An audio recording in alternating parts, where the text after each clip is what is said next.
7 اشخاص ایسے ہیں قیامت کے دن جب کوئی سایہ نہیں ہوگا، اللہ تعالیٰ انہیں اپنا سایہ نصیب فرمائے۔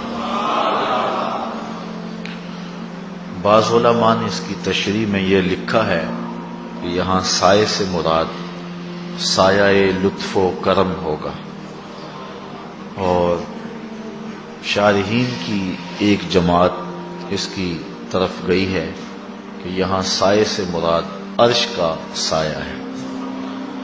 قیامت کے دن جب سورج بالکل قریب ہوگا، آج تو بہت دور ہے اور اس کا رخ بھی الٹا ہے، قیامت کے دن رخ سیدھا ہو جائے گا اور زمین کے بالکل قریب آ جائے گا۔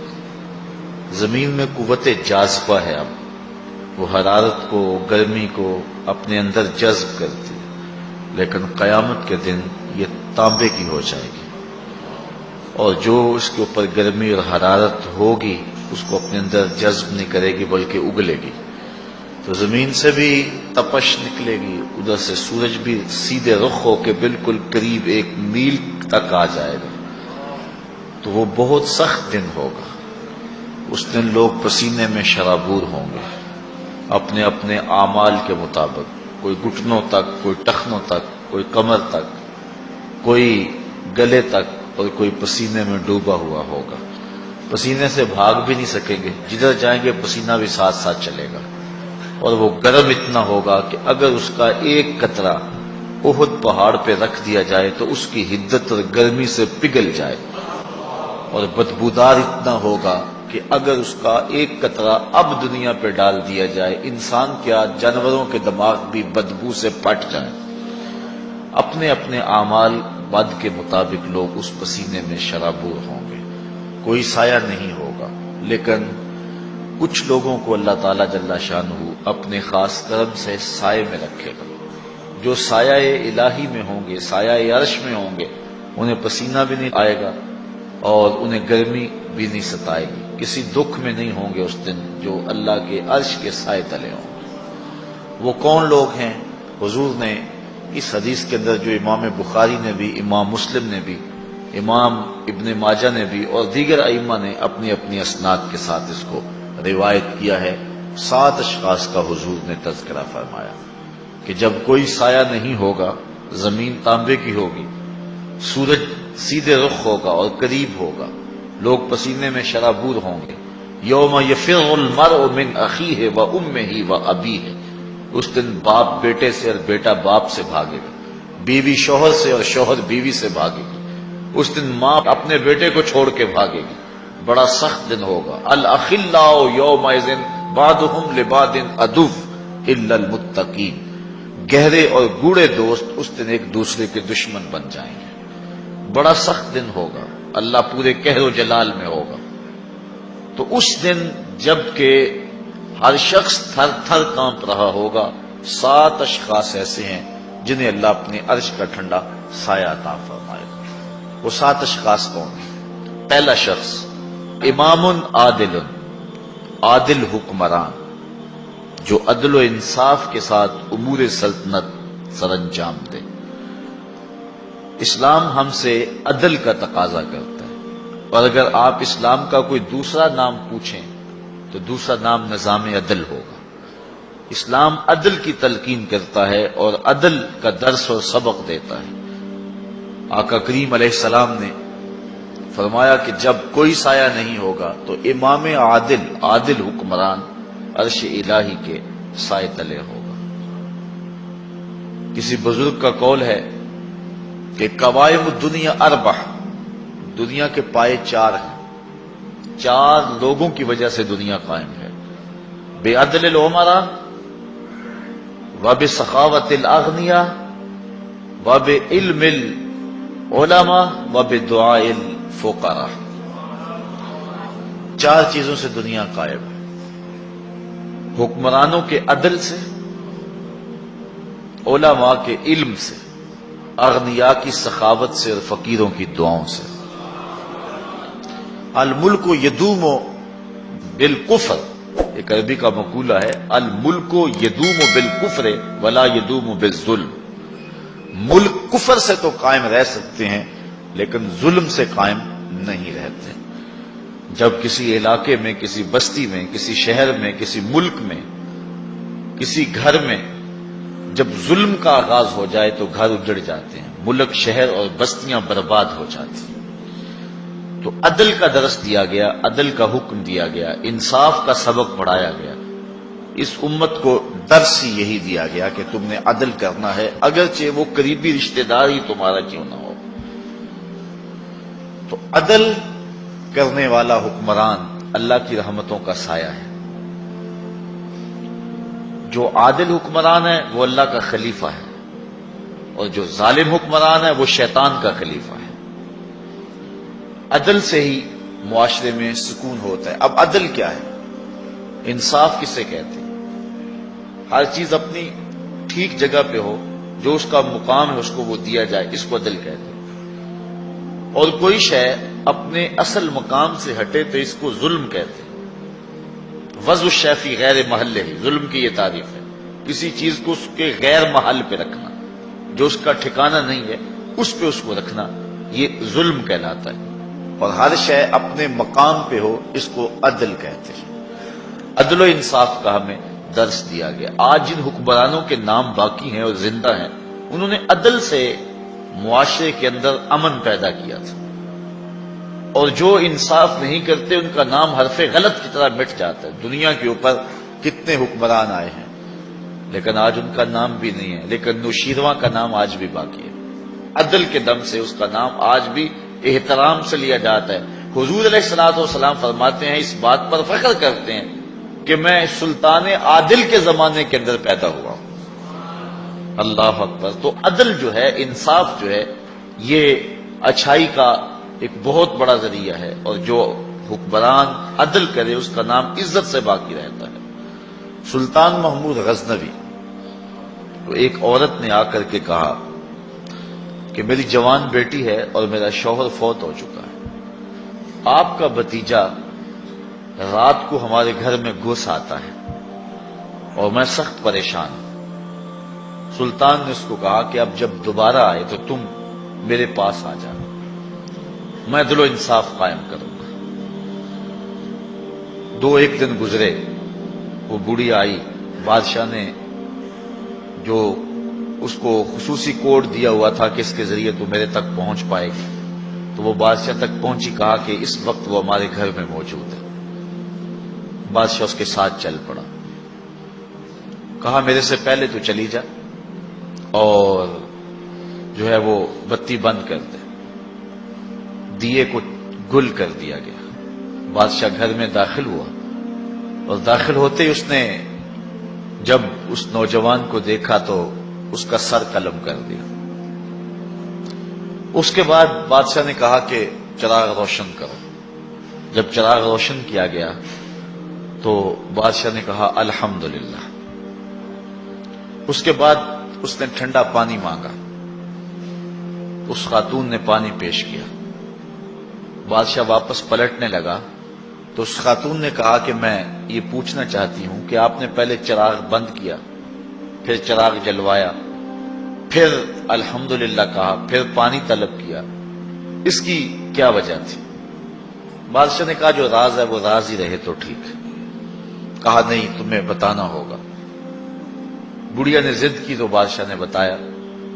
کہا جب تم نے کہا تھا کہ آپ کا نالائق بھتیجا ہمارے گھر میں گھس آتا ہے اور میری بیٹی گھر میں جوان ہے، تو میں اس لیے چراغ کو گل کیا تھا کہ عدل قائم کرتے ہوئے میرے دل میں کوئی رحم پیدا نہ ہو۔ اپنے جوان بھتیجے کو قتل کرنا تماشا تو نہیں ہے، مجھے بھائی کا چہرہ سامنے آ جائے گا، اور ایسا نہ ہو کہ میں عدل کو قائم کرتے ہوئے جو ہے وہ رک جاؤں اور عدل قائم کرنے میں دقت محسوس کروں، اس لیے میں نے چراغ کو بجھا لیا تاکہ میں عدل کے تقاضوں کو پورا کر سکوں۔ کہا پھر آپ نے جب چراغ جلوایا تو پھر آپ نے الحمدللہ کیوں پڑھا؟ کہا میں اس دن سے پریشان تھا کہ میرا خون اتنا گندا ہو گیا کہ ایک غریب بیوہ کے گھر میں میرا بھتیجا جا کے گھس جاتا ہے، لیکن جب میں نے چراغ جلوایا دیکھا وہ میرا بھتیجا نہیں تھا، کوئی اور تھا، ہمارا صرف نام استعمال کرتا تھا۔ تو کہا پھر آپ نے پانی کیوں پیا؟ کہا بڑھیا یہ راز رہنے دو، دو باتیں میں نے بتا دی، یہ نہ ہی پوچھو۔ بڑھیا نے ضد کی تو بادشاہ نے کہا سنو، جس دن سے تم نے کہا تھا کہ آپ کا بھتیجا ہمارے گھر میں گھس آتا ہے، اس دن سے نہ میں نے کچھ کھایا ہے نہ کچھ پیا ہے۔ میں نے کہا تھا جب تک ظالم کو اس کے انجام تک نہیں پہنچا دیتا اتنی دیر تک کچھ کھاؤں گا اور کچھ پیوں گا بھی نہیں، تو اب میں نے ظالم کو انجام تک پہنچا دیا تو تیرے گھر میں 2 گھونٹ تو میرا حق بنتا تھا، اس لیے میں نے پانی پیا ہے۔ آج ان کا اگر نام باقی ہے، آج ان کے اگر تذکرے زندہ ہیں تو اس لیے کہ انہوں نے عدل و انصاف کے ضابطوں کو پورا کیا۔ اور حضور علیہ السلام نے فرمایا 7 اشخاص قیامت کے دن عرش الہی کا سایہ پائیں گے، ان میں سے ایک شخص وہ ہے جس نے عدل کیا۔ امام عادل، عادل امام، جو عادل امام ہے، بادشاہ حکمران عادل ہے، منصف ہے، اس کے لیے علماء نے کہا ہمیشہ دعا کرنی چاہیے زندگی کی، اللہ اسے لمبی زندگی عطا فرمائے۔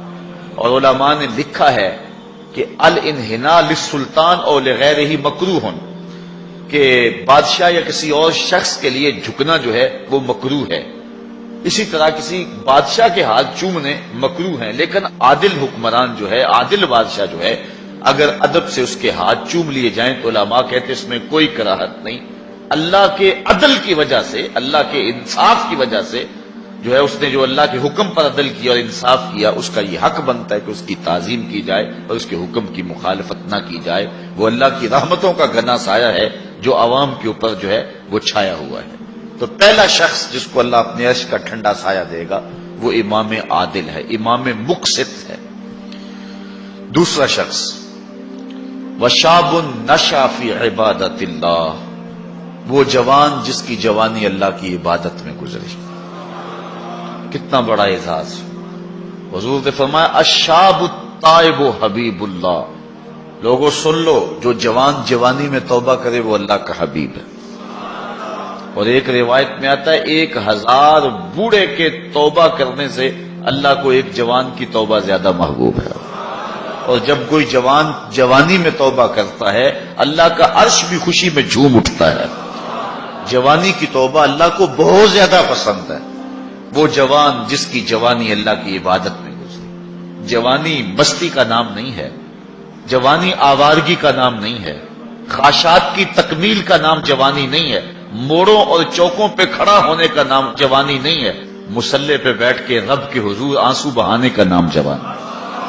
ایک روایت میں آتا ہے کہ تمہارے بہتر جوان وہ ہیں جو بوڑھوں کی مشابہت اختیار کریں، اور بدترین بوڑھے وہ ہیں جو جوانوں کی مشابہت اختیار کریں۔ تو بہترین جوان یہ ہے کہ جو جوانی میں بڑھاپے جیسا ہو، بوڑھوں جیسے انداز اور اطوار اور عادتیں اپنائے، اچھے اخلاق اور اچھا انداز اور مصلی کو لازم پکڑے۔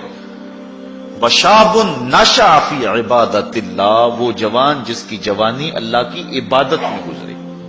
شب و روز، میں نے کل بھی کہا تھا کہ بڑھاپے کے اندر نیک اعمال کرنا بہت بڑی بات ہے، بہت بڑی سعادت ہے کہ بڑھاپے کے اندر نیک اعمال کیے جائیں، لیکن عبادت کا جو لطف جوانی میں ہے وہ بڑھاپے میں نہیں ہے۔ اللہ اکبر!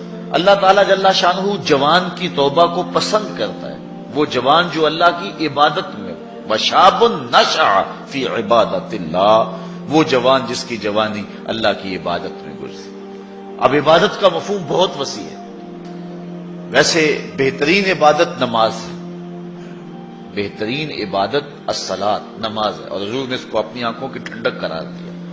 لیکن صرف عبادت کا مفہوم نماز تک ہی نہیں ہے، عبادت کا مفہوم بہت وسعت والا ہے۔ ساری زندگی اللہ کی رضا میں گزار دینا، اللہ کی مرضی کے مطابق زندگی گزار دینا، یہ عبادت ہے۔ اللہ اکبر! بعض نے کہا کہ بس اس کی رضا میں اپنے آپ کو گم کر دینا عبادت ہے۔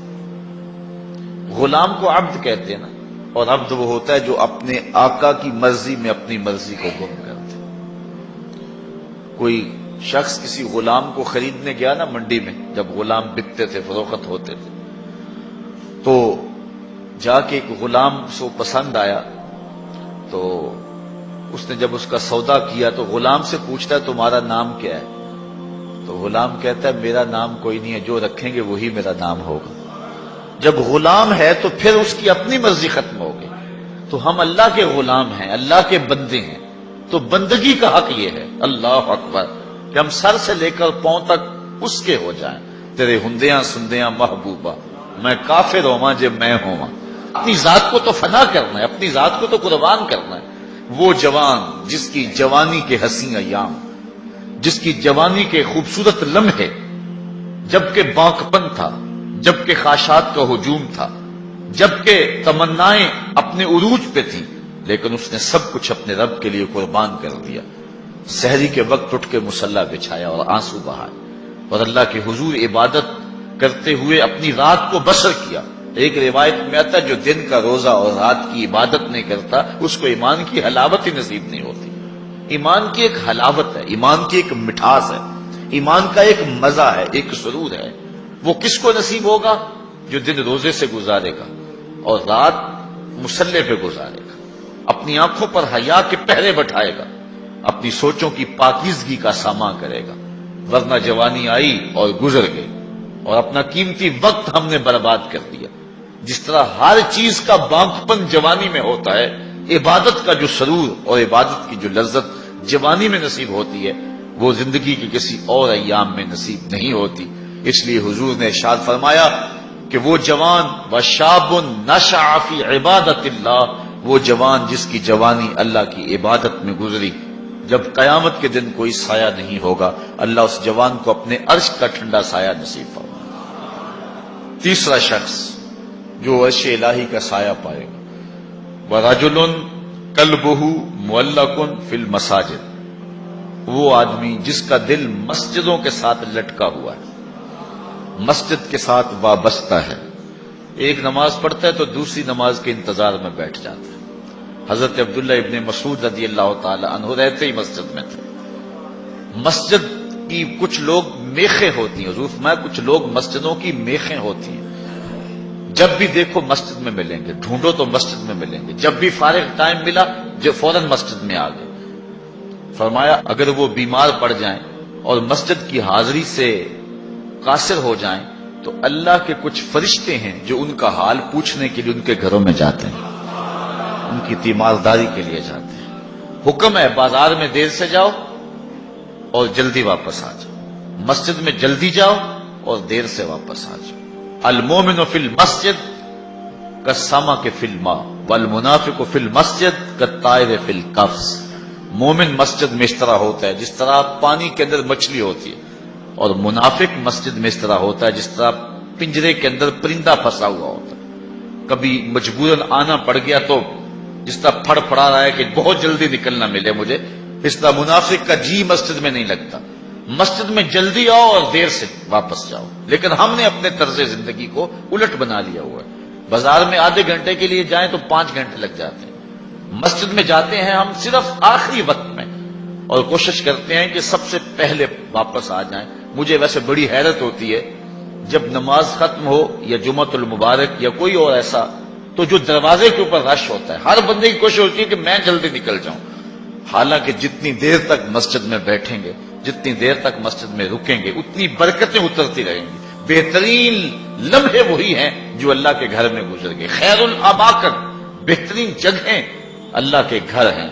مسجد کی آبادی اور مسجد کی ستھرائی اور صفائی اور مسجد کی تعمیر و تزئین کے لیے جو لوگ وابستہ ہوتے ہیں بہت بابرکت لوگ ہیں. حضور نے فرمایا من بنا للہ مسجدا بن اللہ لہ بیتا فی الجنہ، جس نے اللہ کی مسجد بنائی اللہ اس کے لیے جنت میں گھر بنا دیتا ہے. کتنی بڑی سعادت ہے اس شخص کے لیے جو اللہ کے گھر کو تعمیر کرتا ہے. لیکن صرف تعمیر ہی کافی نہیں، اس کی آبادی رنگ و روغن اور رنگوں کے مختلف انداز کے فانوسوں سے نہیں ہے. مسجد کی آبادی نمازیوں سے ہے. نمازی ہوں گے مسجد آباد ہوگی. مسجد تو بنا دی شب بھر میں ایمان کی حرارت والوں نے، من اپنا پرانا پاپی تھا برسوں میں نمازی بن نہ سکا. جو مسجدوں کو آباد رکھتے ہیں، جن کے دل مسجد کے ساتھ لگے رہتے ہیں. ایک بوڑھی خاتون تھی، وہ مسجد نبوی میں صفائی کیا کرتی تھی. یہ ہم نے بھی بچپن میں دیکھا ہے کہ بوڑھی عورتیں مسجدوں میں آ کے جھاڑو دیا کرتی تھی. اب تو وہ تصور ہی ختم ہو گیا اور اب ہم یہ چیز نہیں دیکھتے ہیں. وہ ایک زمانہ تھا کہ سنِ کہولت کو پہنچی ہوئی عورتیں، ظاہر ان سے پردے کے حکام بھی ساقط ہو جاتے ہیں، تو ایسی عورتیں عموماً جب صبح مساجد سے بچے پڑھ کے چلے جاتے تھے تو وہ مسجدوں میں آتی تھی، اور ہم نے اپنی آنکھوں سے دیکھا ہے کہ وہ مسجدوں کی صفائی ستھرائی کیا کرتی. نمازی بھی آتے تھے، وہ کوشش کرتے تھے، کچھ لوگ پہلے آ جاتے تھے کہ مسجد کی صفائی کریں، کچھ لوگ ویسے کوئی تنکا پڑا اس کو اٹھا کر کے کوئی نہ کوئی ذمہ داری لے لیتے تھے. یہ مسجدوں کے اندر جو اب خادم رکھے گئے ہیں اس کو ہم جو تنخواہ دیتے ہیں وہ ہمارا حصہ تو پڑ گیا اس کے اندر، لیکن آج خود بھی اگر کبھی مسجد کی صفائی کا اہتمام کریں اور انتظام کریں تو یہ ایک ایسی چیز ہے جس سے دل ستھرے ہوتے ہیں. جو اللہ کے گھر کو صاف کرتا ہے اللہ اس کے دل کو صاف کر دیتا ہے. تو وہ بوڑھی خاتون تھی، مسجد نبوی میں آتی تھی اور مسجد نبوی کی صفائی کرتی تھی. ایک دن حضور نے فرمایا کتنے دن ہو گئے ہیں میں اس بوڑھی خاتون کو دیکھ نہیں رہا. صحابہ نے عرض کی حضور وہ تو فوت ہو گئی. تو فرمایا کہ تم نے مجھے بتایا نہیں. عرض کی حضور آپ مصروف ہیں کار نبوت میں، ہم نے سوچا کہ ایک عام سی خاتون ہے، ہم نے اس کا جنازہ پڑھا اور اس کی تدفین کر دی اور آپ کو نہیں بتایا. حضور فرمایا تم نے اس کو عام سمجھا ہے جو اللہ کے گھر کی صفائی کیا کرتی تھی؟ فرمایا مجھے بتاؤ اس کی قبر کہاں ہے. صحابہ کو حضور نے ساتھ لیا اور اس کی قبر پر پہنچے اور وہاں جا کے حضور نے دعا مانگی. جو اللہ کے گھر کو صاف کرتی ہے اور اللہ کے گھر کی صفائی کرتی ہے، حضور علیہ السلام فرمایا وہ عام نہیں ہے، وہ سعادت مند خاتون ہے جس کو یہ سعادت نصیب ہوئی، یہ دولت نصیب ہوئی کہ اللہ کے گھر کو صاف کرتی ہے.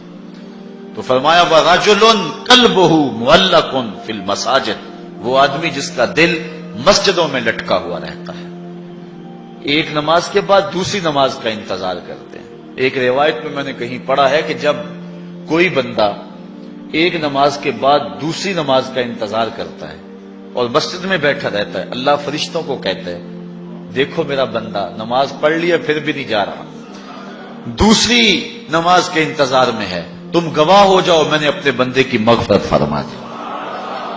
وَرَجُلٌ قَلْبُهُ مُعَلَّقٌ فِي الْمَسَاجِدِ، وہ آدمی جس کا دل مسجدوں کے ساتھ لٹکا ہوا ہے، مسجد کے ساتھ وابستہ ہوا ہے.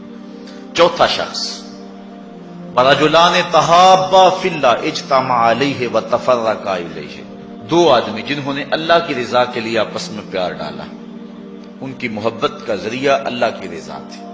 جب وہ ملے تو اسی لیے ملے اور جب جدا ہوئے تو اسی لیے جدا ہوئے. ان کی محبت اللہ کی رضا کے لیے تھی. فرمایا قیامت کے دن جب کوئی سایہ نہیں ہوگا ان دونوں کو اللہ اپنے عرش کا ٹھنڈا سایہ عطا کرے. ایک بندہ اپنے ایک دوست کو ملنے جا رہا تھا، دینی دوست، محبت پیار کا رشتہ اللہ اس کے رسول کی رضا کے لیے. حدیث میں آتا ہے کہ راستے میں بصورت انسان ایک فرشتہ اس کو ملا اور اسے پوچھتا ہے کہ کدھر جا رہے ہو؟ وہ کہتا ہے کہ میں فلاں بستی میں اپنے ایک دوست کو ملنے جا رہا ہوں. تو فرشتہ پوچھتا ہے تجھے اس سے کوئی حاجت ہے، کوئی کام ہے؟ وہ کہتا مجھے کوئی کام نہیں. کہا کوئی احسان ہے جس کے بدلے میں جا رہے ہو؟ کہا کوئی احسان نہیں. کہا کوئی رشتہ داری ہے تیری اس کے ساتھ؟ اس نے کہا کوئی رشتہ داری نہیں. تو فرشتے نے بصورت انسان جو آیا ہوا تھا، حدیث میں آتا ہے، وہ پوچھتا ہے کہ پھر کس لیے جا رہے ہو؟ کہا بس اللہ کے لیے جا رہا ہوں. تو فرشتے نے کہا کہ میں تیرے رب کا فرستادہ ہوں، مجھے رب نے بھیجا ہے، تو اللہ کی رضا کے لیے جا رہا ہے اس شخص کو ملنے کے لیے اور کوئی مقصد نہیں ہے، تو اللہ تعالیٰ نے تجھے بھی بخشا اور اسے بھی بخشا.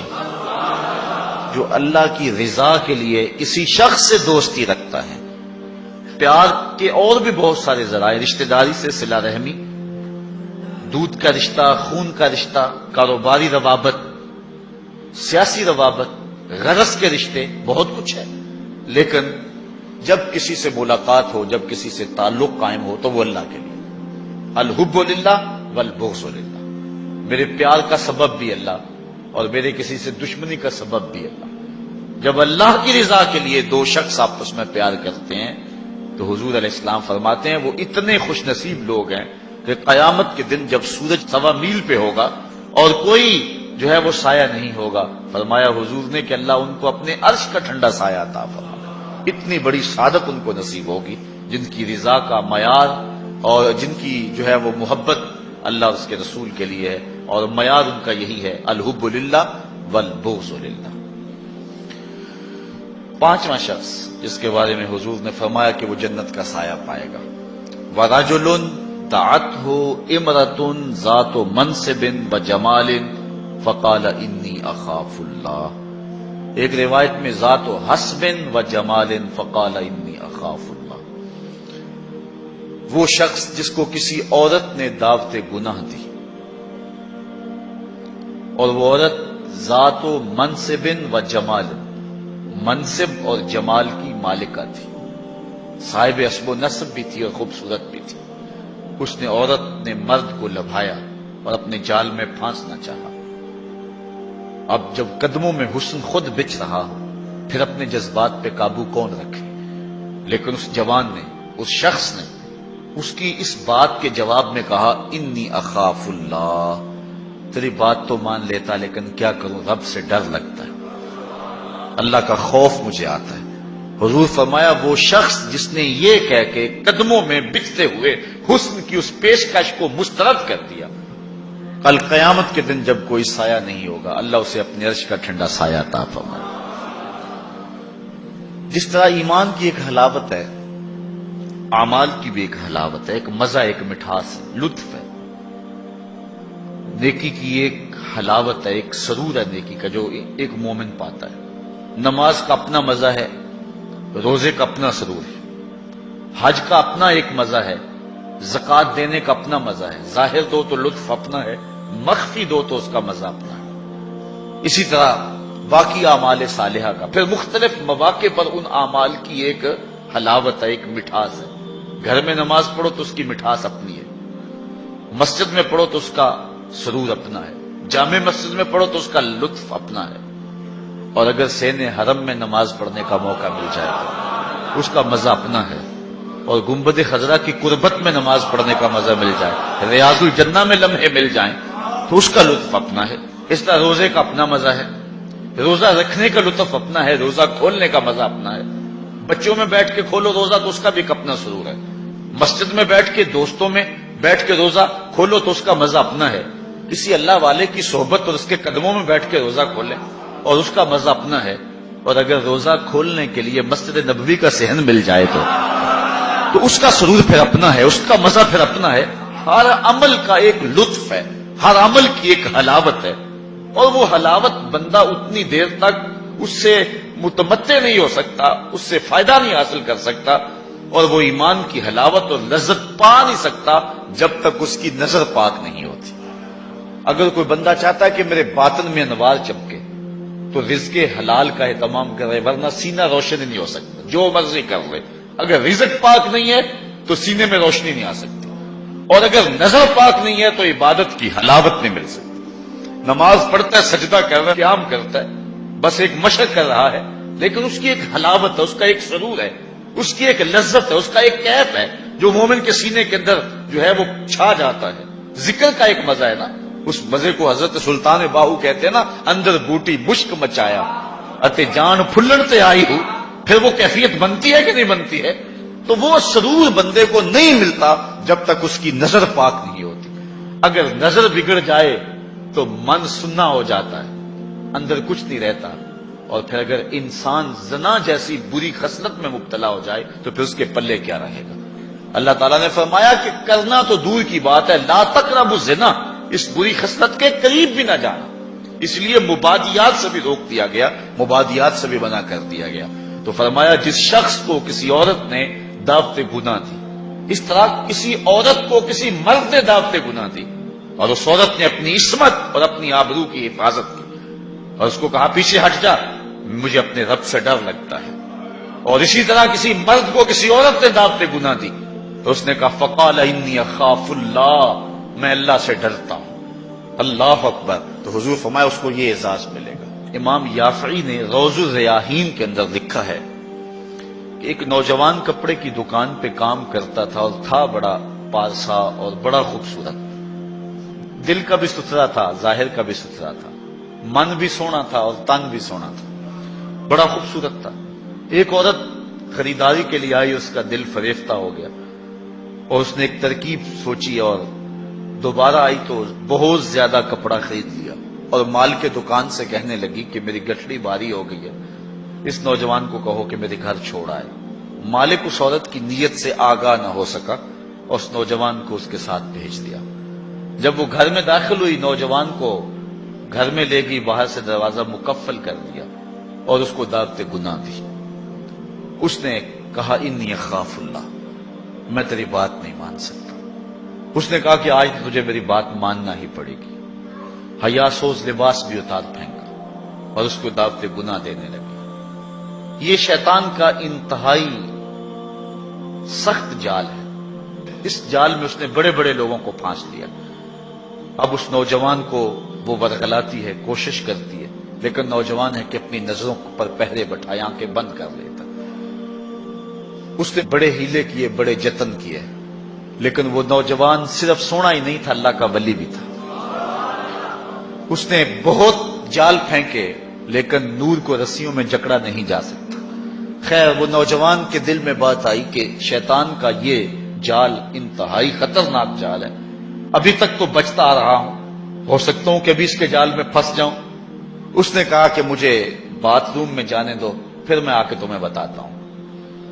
وہ اندر چلا گیا، پاخانہ کیا، اپنے ہاتھوں پہ کر کے پورے بدن پہ مل لیا، اور اسی حالت میں جب باہر آیا تو بدن سے بدبو اٹھ رہی تھی۔ عورت کا سارا نشہ اتر گیا۔ دروازہ کھول دیا اس نے، کہا چلا جا، تو کوئی دیوانہ اور مجنون شخص ہے۔ جب وہ دروازے سے باہر نکل رہا تھا، دل ہی دل میں اللہ کا شکر ادا کر رہا تھا، مالک میرا تن گندا ہو گیا، من تو ستھرا رہا۔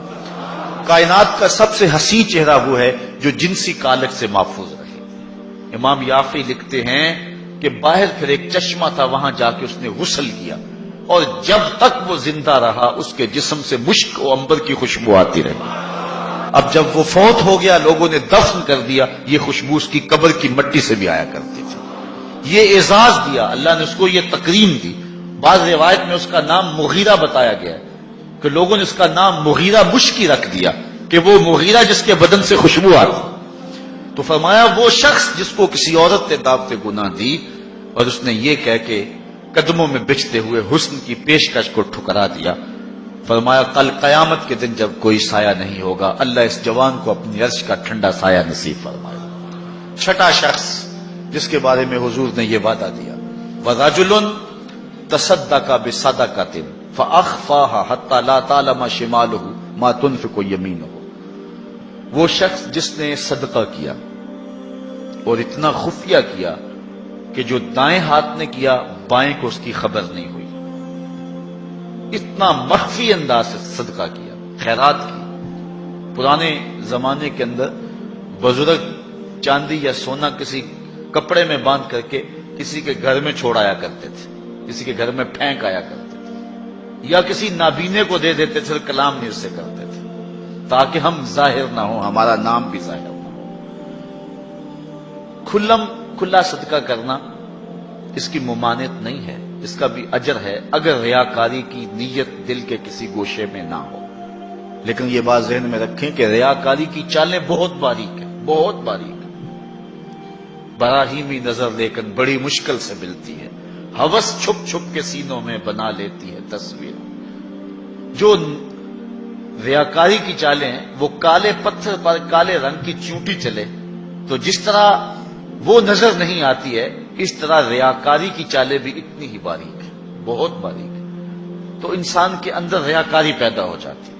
اگر ریاکاری سے بچے، اس کی نیت میں خلوص ہو، للہیت ہو، تو پھر کھلا صدقہ دینا بھی اجر و ثواب کا باعث ہے۔ جس طرح کہ آقا کریم علیہ السلام نے جہاد کے لیے فنڈ مانگا تو ایک صحابی نے جو ہے وہ عرض کیا کہ حضور میں اتنا پیش کرتا ہوں، اور اس نے پیش کیا تو اس کے دیکھا دیکھی باقی لوگ بھی جو ہیں وہ اٹھ کھڑے ہوئے اور پیش کرنے لگے۔ تو حضور نے اس موقع پر ارشاد فرمایا تھا، من سنہ فی الاسلام سنتن حسنہ فلہ اجرھا۔ جس نے اسلام میں کوئی اچھا طریقہ رائج کیا تو اب اس کے دیکھا دیکھی جو بھی وہ کام کرتے رہیں گے اس کا اجر اس پہلے شخص کو نصیب ہوتا رہے گا۔ اگر نیت یہ ہے کہ میرے دیکھا دیکھی لوگ کریں گے تو پھر جو ہے وہ یہ خلوص والی نیت ہے، اس میں کھلا کرنے میں کوئی قباحت نہیں ہے۔ میں کہتا ہوں کہ دو طرح کے لوگ ہوتے ہیں، یہ فنڈز چندہ وغیرہ جو طلب کیا جاتا ہے، ایک ہے کوئی شخص کسی کو ذاتی طور پہ دے تو وہاں مخفی دینا بہتر ہے۔ کسی شخص کی ذاتی آپ مدد کرنی ہے تو وہاں یہ ہے کہ جو دائیں نے خرچ کیا بائیں کو اس کی خبر نہ ہونے پائے، کیونکہ اس سے کسی شخص کی عزت نفس مجروح ہونے کا اندیشہ ہے، لیکن جو اجتماعی مسائل ہیں جس میں کسی کی عزت نفس مجروح ہونے کا اندیشہ نہیں ہے، تو وہاں آپ کھلم کھلا اس نیت سے کریں کہ باقیوں کو بھی ترغیب ہو جائے، تو اس میں کوئی قباحت نہیں ہے۔ مثال کے طور پہ مسجد کے لیے فنڈ طلب کیا جا رہا ہے، کسی دارالعلوم کے لیے طلب کیا جا رہا ہے، آج کل یہ زلزلہ اور سیلاب زدگان کے لیے فنڈ طلب کیے جا رہے ہیں، تو اس میں اگر آپ کھلم کھلا دیں تاکہ باقیوں کو بھی ترغیب ہو، یا آپ 10 آدمیوں کو بتائیں یار میں نے اتنا کیا آپ بھی کریں، لہذا ہم یہ کام کر لیں، تو اس میں قباحت نہیں ہے نیت کے اخلاص کے ساتھ۔ نیت بگڑ گئی، وہ تو مخفی بھی کیا وہ بھی خراب۔ تو بات یہ ہے کہ صدقہ ظاہر کیا جائے یا صدقہ مخفی کیا جائے، دونوں بابرکت ہیں، لیکن ان میں افضل یہ ہے کہ انسان مخفی کرے۔ اور حضور فرماتے ہیں وَرَجُلٌ تَصَدَّقَ بِصَدَقَةٍ فَأَخْفَاهَا، کہ وہ شخص جس نے صدقہ کیا اور صدقہ اتنا مخفی کیا حتیٰ لا تعلم شمالہ ما تنفق یمینہ، جو دائیں نے کیا بائیں کو اس کا پتہ نہ چلا، دائیں ہاتھ کے صدقے کا بائیں ہاتھ کو پتہ نہ چلا، اس کو خبر نہ ہوئی۔ کتنا بڑا اعزاز حضور نے شخص کے لیے مقرر فرمایا کہ کل قیامت کے دن جب کوئی سایہ نہیں ہوگا، اس صدقہ کرنے والے کو اللہ عرش کا ٹھنڈا سایہ دے گا۔ اللہ کی راہ میں خیرات کرتے رہنا چاہیے، اور صدقہ دینے سے مال گھٹتا نہیں ہے، مال بڑھتا ہے۔ میں اس کی ایک مثال دیا کرتا ہوں کہ پرانے زمانے کے اندر کنویں ہوتے تھے، اب تو ٹیوب ویل آ گئے، ہینڈ پمپ آ گئے اور بہت کچھ آ گیا زمین سے پانی نکلوانے کے لیے، لیکن اس وقت کنویں میں ڈول ڈال کر کے جو ہے وہ پانی نکالا کرتے تھے۔ جب جدید آلات آ گئے تو کنویں کی ضرورت ختم ہو گئی اور لوگوں نے یہاں سے پانی لینا شروع کر دیا، چونکہ وہاں پانی حاصل کرنے کے لیے دقت زیادہ برداشت کرنا پڑتی ہے۔ اب وہ کنویں کہیں کہیں آپ کو مل جائیں گے، مختلف دیہاتوں میں بستیوں میں آپ جائیں تو پرانے کنویں جو ہے وہ کہیں کہیں موجود ہیں، لیکن ان میں جھانک کر کے دیکھیں کہ ان کا پانی بہت نیچے چلا گیا اور بہت کم پڑ گیا ہوا ہے۔ ان کنووں کو کسی نے بند نہیں کیا، لیکن اب پانی کہاں غائب ہو گیا؟ اصل بات یہ ہے کہ جب کنویں اپنا فیض باہر دیتے تھے اللہ نیچے سے پانی بھی انہیں دیتا تھا، جب ان کنووں نے پانی دینا چھوڑ دیا نیچے سے جو سوتے پھوٹتے تھے وہ بھی خشک ہو گئے۔ جو راہ خدا میں خرچ کرتا رہتا ہے اللہ اس کو عطا فرماتا رہتا ہے۔ شیطان کہتا ہے کہ خرچ کرو گے تو کم ہو جائے گا، لیکن رب کہتا ہے خرچ کرو گے میں وعدہ دیتا ہوں کہ بڑھ جائے گا۔ اب اللہ پر اگر کسی شخص کا پختہ یقین ہے، پختہ یقین، تو پھر جو ہے وہ اس کو خرچ کرتے ہوئے یہ احساس کبھی نہیں ہوگا کہ اس سے میرا مال کم ہو رہا ہے، صدقے سے میرا مال کم ہو رہا ہے، ایسا ہو نہیں سکتا اگر پختہ یقین ہے۔ حضرت رابعہ بصریہ سلام اللہ علیہا بہت سخیہ تھیں، اور آپ کے ڈیرے پہ خانقاہ پہ لوگوں کا آنا جانا رہتا تھا، ان کو کھانا بھی کھلاتے تھے، اور درویشوں فقیروں کا مزاج ہی ہے کہ لوگ آئیں اور کھاتے جائیں۔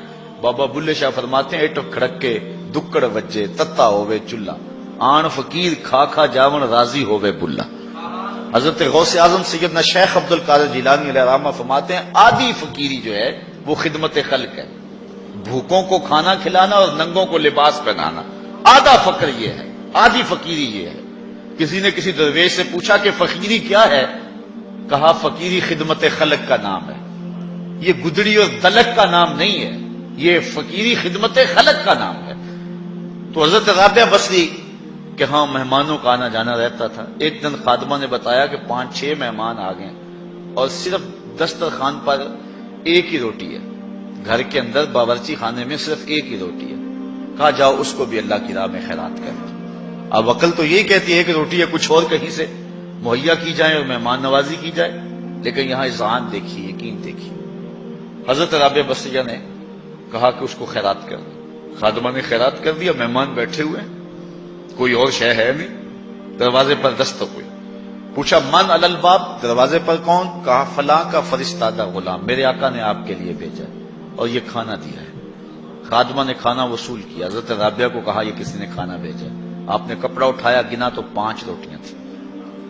کہا یہ کھانا ہمارا نہیں، اس کے آقا نے کسی اور گھر بھیجا ہوگا، غلطی سے ہمارے گھر یہ آ گیا، کھانا واپس کر دیا۔ تھوڑے لمحے گزرے تھے، پھر دروازے پہ دستک ہوئی، کہا من دق الباب، دروازہ کس نے کھٹکھٹایا؟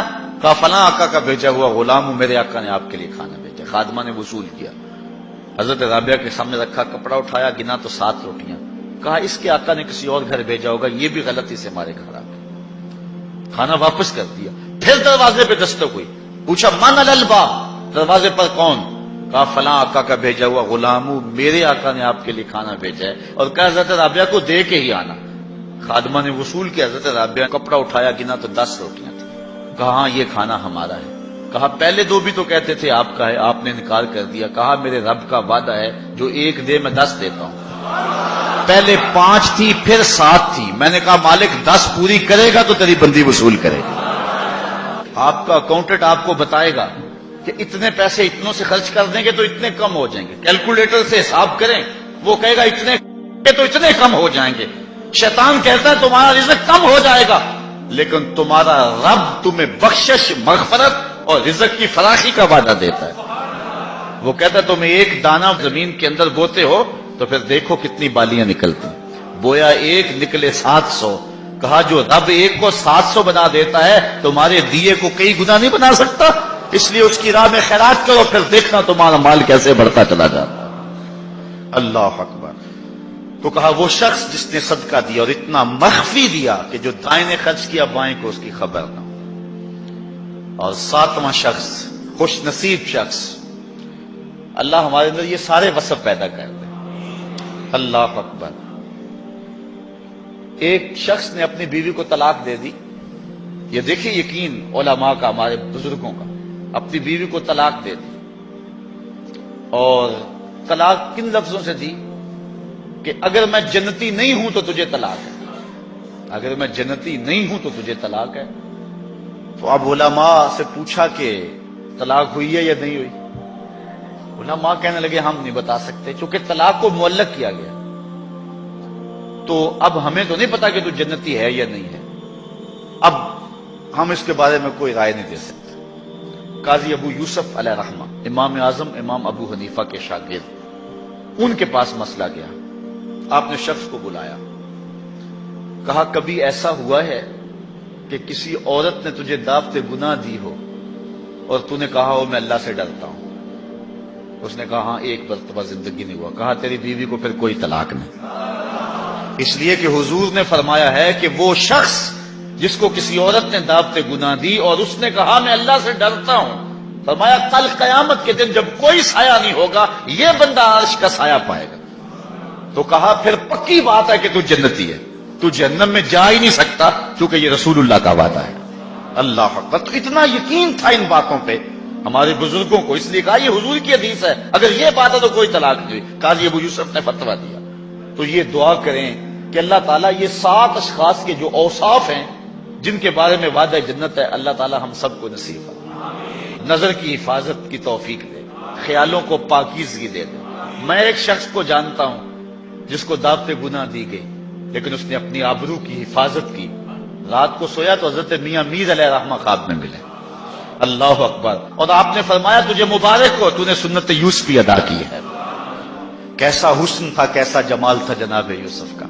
لیکن آپ دیکھیے قرآن پڑھیے، سورہ یوسف اٹھائی، ایسے تو مرتبے نہیں ملے ہیں. کیسے کمال ہیں ان لوگوں کے، اپنی آرزوؤں پر کیسے پہرے بٹھائے ہیں اور کس طرح اپنی خواہشات کے آگے بند باندھے ان لوگوں نے. جب 7 دروازے مکفل کر دیے اور حضرت یوسف علیہ السلام کو زلیخا کہتی ہے تلک، اب تو آ جاؤ نا، اب تو کوئی نہیں دیکھ رہا، اور موٹا کپڑا ڈال دیا اس بت کے اوپر جو وہاں اس نے اپنے کمرے میں رکھا ہوا تھا. حضرت یوسف علیہ السلام بولے کالا معاذ اللہ، تو موٹا کپڑا ڈال کے اپنے خدا سے چھپ گئی ہے، میرا خدا تو 7ویں کوٹری میں بھی دیکھ رہا. اور پھر اتنی روشنی برسی، اتنے اجالے برسے، گناہ کیا گناہ کا تصور بھی محال ہو.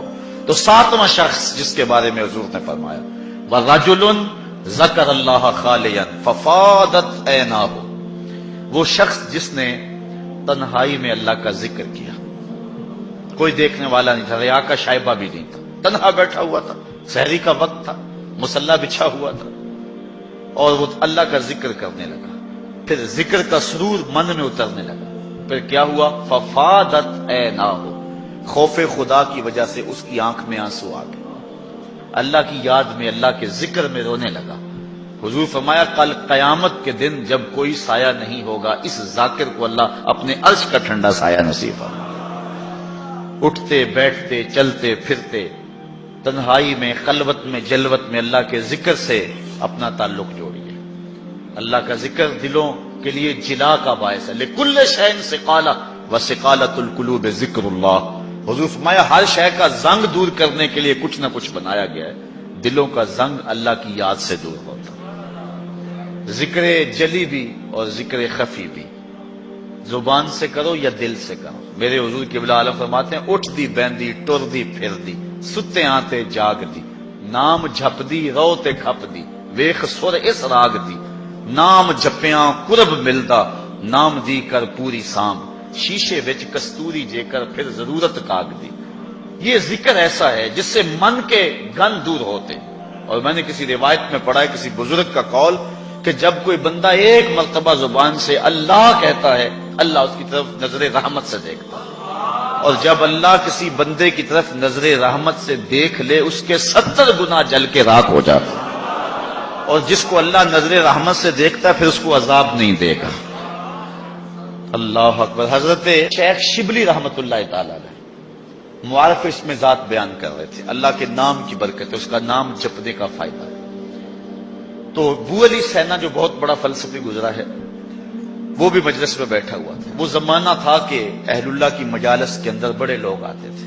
آج تو دور ختم ہو گیا نا، آج تو زمانہ لٹ گیا، مادیت چھا گئی۔ یہ غنیمت ہے کہ آپ اتنے لوگ یہاں اکٹھے ہو جاتے ہیں، یہ اللہ کا خاص کرم ہے، ورنہ مسجدوں میں آج لوگ نہیں آ رہے۔ اقبال کہتا ہے واعظ قوم کی وہ پختہ خیالی نہ رہی، برق طبی نہ رہی، شعلہ مکالی نہ رہی، رہ گئی رسم آذاں روح بلالی نہ رہی، فلسفہ رہ گیا تلقین غزالی نہ رہی، مسجدیں مرثیہ خواہ ہیں کہ نمازی نہ رہے، یعنی صاحب اوصاف اجازی نہ رہے۔ آج جو حالات ہیں آپ سب کے سامنے ہیں، ان حالات میں بھی قوم توبہ کی طرف نہیں آ رہی۔ تو وہ ایک زمانہ تھا، وہ ایک دور تھا۔ ان حالات کے اندر حضرت شیخ شبلی کی مجلس کے اندر بڑے بڑے نامور دانشور اہل علم آتے تھے۔ تو ابو علی سینا بھی بیٹھا تھا، آپ اللہ کے نام کی برکات بیان کر رہے تھے۔ جب کوئی لفظ کوئی بندہ اللہ اللہ پکارتا اس کے من کے روگ ختم ہوتے، اندر نور اترتا اور دل صاف ہوتا۔ تو ابو علی سینا اٹھ کے کھڑا ہو گیا، کہنے لگا اللہ کی ذات تو مؤثر ہے لیکن نام میں کیا رکھا ہے؟ ذات تو اس کی مؤثر ہے لیکن نام لینے سے کیا ہوگا؟ آگ نفس الامر میں جل رہی ہو، آپ ہاتھ ڈالیں تو ہاتھ جل جائے گا، لیکن آگ آگ کہیں گے تو ہونٹ تو نہیں جلیں گے۔ برف آپ جو ہے وہ اس کو ہاتھ لگائیں گے تو ہاتھ ٹھنڈا ہوگا، لیکن اگر زبان سے 100 مرتبہ بھی برف برف کہتے رہیں یا کاغذ کے اوپر لفظ برف لکھ دیں تو نہ کاغذ گیلا ہوگا نہ ٹھنڈا ہوگا۔ اس نے کہا ذات تو مؤثر ہے، نام میں کیا رکھا ہے؟ ہمارے فلسفی ہر چیز کی 4 شکلیں مانتے، کہتے ایک ہی مؤثر ہے باقی 3 مؤثر نہیں ہے، ایک ہی حقیقی ہے باقی اعتباری ہے۔ تو یہ بات جو ہے وہ شیخ شبلی کو ابو علی سینا نے کہی کہ ذات تو مؤثر ہے مانتا ہوں لیکن نام میں کیا رکھا ہے؟ حضرت شیخ شبلی نے دلائل دیے لیکن ابو علی سینا آگے سے بحث کرتا رہا۔ شیخ شبلی سمجھ گئے کہ یہ ماننے کو نہیں ہے، آپ نے بحث کو چھوڑا، اللہ والے لمبی بات سے نہیں کرتے، بات میں سادہ و آزادہ معانی میں دقیق۔ اقبال نے کہا کہ سیدھی سیدھی بات کرتے ہیں اور کرتے ہیں، منہ سے نکلتی ہے از دل خیزت بس دل ریزت، دل سے نکلتی ہے دل میں جا کے گرتی۔ بزرگوں کا طریقہ سادہ سادہ ہوتا ہے، بہت لمبی گفتگو نہیں ہے، بس سیدھی سیدھی بات۔ تو جب بحث کا سلسلہ شروع ہونے لگا تو شیخ رک گئے اور پھر کہا ابو علی سینا میں تیرے سے کیا بحث کروں، تو گدھا ہے۔ اتنے لوگ اور اتنا بڑا فلسفی اور بڑے مجمع میں کہا تو گدھا ہے، رنگ سرخ ہو گیا غصے سے۔ حضرت مجھے گدھا کہا آپ نے؟ شیخ مسکرانے لگے، کہا دیکھا نا گدھے کے نام میں کتنا اثر ہے کہ تیرا رنگ بدل گیا۔ کہا جب گدھے کے نام سے تیرے چہرے کا رنگ بدل جاتا ہے تو اللہ کے نام سے دل کا رنگ نہیں بدل سکتا؟ تو کہنے لگا حضرت میں مان گیا، میں تسلیم کر لیا۔ تو کہا وَرَجُلٌ ذَكَرَ اللَّهَ خَالِيًا، جس نے تنہائی میں بیٹھ کے اللہ کا نام لیا، اللہ کا ذکر کیا، پھر اس کے اثر اندر اترے، اندر بوٹی مشک مچایا اتے جاں پھلاں تے آئی، پھر کیفیت بدل گئی اندر کی۔ تو حضور نے ارشاد فرمایا کہ کل قیامت کے دن جب کوئی سایہ نہیں ہوگا اللہ کے ذاکر کو جو تنہائی میں بیٹھ کے اللہ کا ذکر کرتا ہے۔ تنہائی کی بات اس لیے کی کہ یہاں ریاکاری کا شائبہ نہیں ہے، محض اللہ کے لیے، کسی کے دکھلانے کے لیے نہیں ہے، مسجد نبوی میں ایک بندہ بیٹھ کے گردن جھکا کے ذکر کر رہا تھا، حضرت عمر نے جا کے پیچھے سے گردن پکڑ لی، یا صاحب العنق ماذا تصنع، اے گردن والے کیا کر رہا ہے، ہمیں دکھا رہا ہے، تو ریاکاری اللہ کو پسند نہیں ہے۔ تو اگر تنہائی میں بیٹھ کے کسی نے اللہ کا ذکر کیا اور ذکر کرتے کرتے اس کی آنکھیں آنسوؤں کا خراج دینے لگی اور اللہ کی یاد میں رونے لگا بندہ، تو حضور فرمایا اتنا بڑا اعزاز اس کے لیے ہے، قیامت کے دن جب گرمی برس رہی ہوگی اور سورج بالکل قریب اور سیدھے رخ پہ ہوگا، زمین تانبے کی ہوگی، لوگ پسینے میں شرابور ہوں گے، اللہ اس شخص کو جو یاد الہی میں رویا تھا اپنی عرش کا ٹھنڈا سایہ اس کے اوپر تان دے گا، اس کو برکتیں نصیب فرمائے گا۔ تو یہ 7 خوش نصیب ایسے لوگ ہیں کہ جن کو اللہ اپنی خاص کرم نوازیوں کا نور نصیب فرمائے گا۔ اللہ تعالیٰ کی بارگاہ میں پھر دعا ہے، اللہ تعالیٰ جل شانہ ہمیں یہ سعادتیں ہمارے اندر اتار دے اور ہم اس سے ڈرنے والے بھی ہوں، ذکر کرنے والے بھی ہوں، نظر خیال پہ پہرا بٹھانے والے بھی ہوں۔ اللہ کسی موقع پہ ہمیں منصب نصیب کر دے تو عدل کرنے والے بھی ہوں۔ اللہ تعالیٰ ہمیں ایک دوسرے سے محبت کرنے کی توفیق دے صرف اپنی رضا کے لیے۔ میں آپ سے پیار کروں تو اللہ کے لیے، کوئی غرض نہ ہو، آپ مجھ سے پیار کریں تو محض اللہ کے لیے، اللہ اس کے رسول کے لیے، الحب للہ والبغض للہ، یہی ہمارا جو ہے وہ سبب ہو ایک دوسرے کے ساتھ پیار کا۔